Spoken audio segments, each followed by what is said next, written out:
warahmatullahi wabarakatuh. Perkenalkan, saya Vivian Rizkia dari Fakultas Ilmu Keperawatan, Prodi D3 Keperawatan Universitas Islam Sultan Agung. Di sini saya akan melakukan pemeriksaan BLS Score yang dimana ada dua pemeriksaan, yaitu yang pertama adalah pemeriksaan neuromuskular maternity dan yang kedua adalah pemeriksaan cervical maternity. Baik, sebelum melakukan tahap kerja dalam pemeriksaan terdapat tahap pertama, yaitu tahap prainteraksi. 1. Mengecek program terapi. 2. Mencuci tangan. 3. Mengidentifikasi pasien dengan benar. 4. Menyiapkan dan mendekatkan alat ke dekat pasien. Tahap kedua adalah tahap orientasi.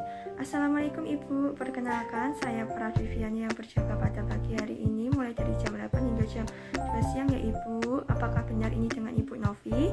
Dan B-nya dari Ibu Novi? Baik, jika benar. Baik, di sini saya akan melakukan pemeriksaan BLS Score pada bayi Ibu ya Ibu, yang prosedur dan tujuannya untuk menentukan usia gestasi bayi baru lahir melalui penilaian neuromuskular dan fisik. Sekiranya pemeriksaan ini memerlukan waktu 10-15 menit ya Ibu, apakah Ibu setuju? Baik, jika Ibu setuju, langsung saja saya akan melakukan pemeriksaan pada bayi Ibu ya Ibu. Yang ketiga adalah tahap kerja. Baik Ibu, jika Ibu setuju, saya akan menjaga privasi Ibu terlebih dahulu ya Ibu dengan menonton konten. Selanjutnya, sebelum melakukan pemeriksaan, alangkah baiknya kita membaca basmalah terlebih dahulu bersama-sama ya Ibu. Bismillahirrahmanirrahim. Lalu tempatkan bayi baru lahir di tempat dan permukaan yang rata dan memulai pemeriksaan.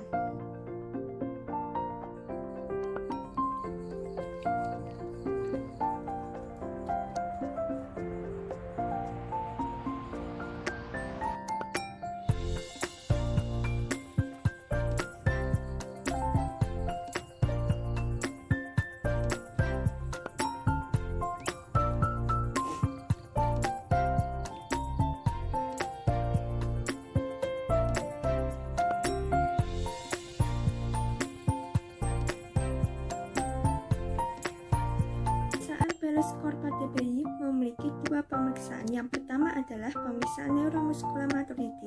1. Postur. Melihat apakah ekstremitasnya berada dalam kondisi yang ekstensi, yang artinya prematur, atau fleksi, yang artinya dia sudah matur. Yang kedua, score window. Angkat tangan bayi lalu melakukan fleksi di pergelangan tangan bayi sampai terasa ada tahanan. Kemudian dilihat sudut bentuk antara eminasi pootenar dengan antena from. Jika bayi sangat prematur, maka sudutnya akan sangat besar. Jika dia matur, maka akan 0 derajat. Yang ketiga, arm recoil. Pada pemeriksaan ini saya akan melipat kedua tangan bayi selama 5 detik, ditahan selama 5 detik, kemudian diekstensikan dan dilepas. Lalu lihat respon bayi seperti apa. Jika bayi prematur akan tetap ekstensi, dan jika bayi matur maka bayi akan kembali fleksi. Lalu yang keempat adalah popliteal angle.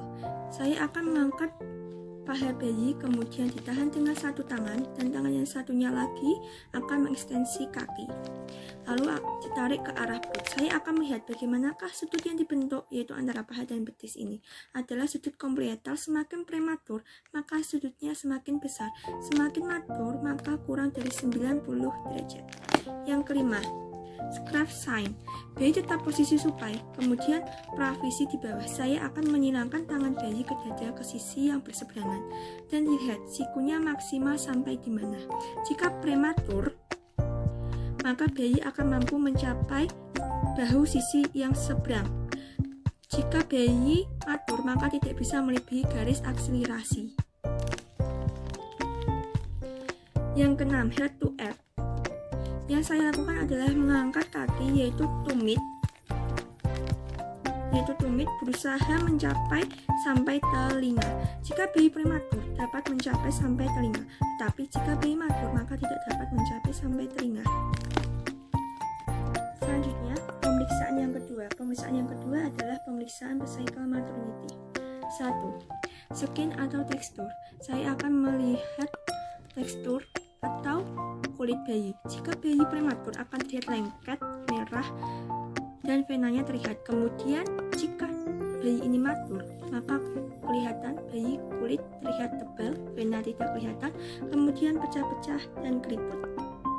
Yang kedua, lanugo atau rambut-rambut halus. Jika bayi ini prematur, maka akan terlihat rambut-rambut halus yang banyak. Tetapi jika bayi ini matur, maka tidak terlihat rambut-rambut halus. Yang ketiga, plantar surface. Jika bayi prematur, maka tidak akan ada garis-garis atau lipatannya pada telapak kaki. Sedangkan bayi matur akan ada garis-garis atau lipatannya.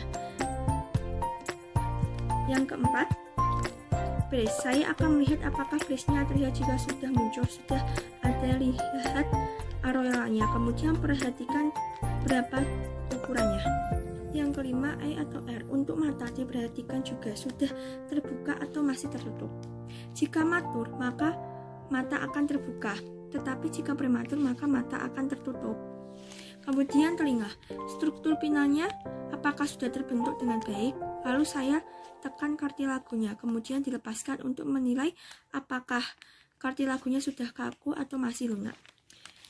Yang keenam, genitalis bayi perempuan. Dilihat apakah klitorisnya prominan, kemudian dilihat juga apakah labia minora dan mayoranya sudah terbentuk baik. Jika sudah matur, maka labia mayora akan sepenuhnya menutup labia minora. Tahap yang keempat adalah tahap terminasi. Baik Ibu, pemeriksaan sudah selesai ya Ibu. Hasil dari pemeriksaan bayi tersebut mendapatkan skor postur 4, skor window 3, arm recoil 4, popliteal angel 3, curve strength 3, head to air 4, skin 4, lanugo 6, bridge 6, eye atau R 6, dan genitalis bayi 6. Baik Ibu, apakah ada yang ditanyakan? Baik, jika tidak ditanyakan, karena pemeriksaan sudah selesai, mari kita membaca hamdalah bersama-sama ya Ibu. Alhamdulillahirrabbilalamin. Baik, jika sudah selesai, saya permisi dahulu ya Ibu. Jika Ibu membutuhkan sesuatu, Ibu bisa memencet tombol yang ada di belakang Ibu. Sekiranya nanti sekitar 30 menit kemudian saya akan kembali ke sini untuk mengecek keadaan dari Ibu ya Ibu. Baik, atas kerjasamanya Ibu, saya permisi dahulu ya Ibu. Terima kasih. Assalamualaikum warahmatullahi wabarakatuh. Selanjutnya, membereskan dan mengembalikan alat ke tempat semula dan mencuci tangan kembali setelah pemeriksaan, kemudian mencatat kegiatan dalam lembar keperawatan.